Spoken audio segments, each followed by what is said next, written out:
I know you might be wondering.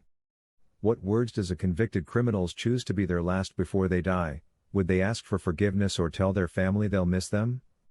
Most probably do. However, others have other things to say. Here are some of the infamous and strangest last words before execution.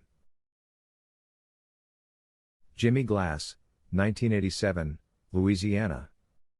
On Christmas of 1982, 20-year-old Jimmy Glass and inmate Jimmy Wingo escaped from jail and shot an elderly couple while burglarizing their home. Both blamed each other for the crime and both ended up on the electric chair. While on the chair, this were his last words: "I'd rather be fishing." Barbara Graham, 1955, California.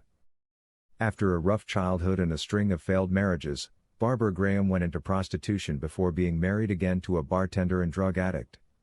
She soon left him for a business associate of his, Emmett Perkins, who ran an illegal gambling operation. The couple, as well as other accomplices, decided to rob a widow who was rumored to have a large stash of cash in her home. Graham tricked her into letting them into her home by asking to use the phone. To stop the elderly lady's shrieks, she bludgeoned her with her pistol and as a result killed her. The crew ended up overlooking the money and jewelry, and was caught a couple months later after somebody snitched on her. Bloody Babs, as the media called her, was sentenced to the gas chamber. And this were her last words: "Good people are always so sure they're right." George Oppel, 1928, New York. While getting strapped to the electric chair, George Oppel suddenly found the situation humorous, and delivered these infamous last words: "Well, gentlemen, you are about to see a baked apple." These words quickly spread through the public and became more remembered than his actual crime.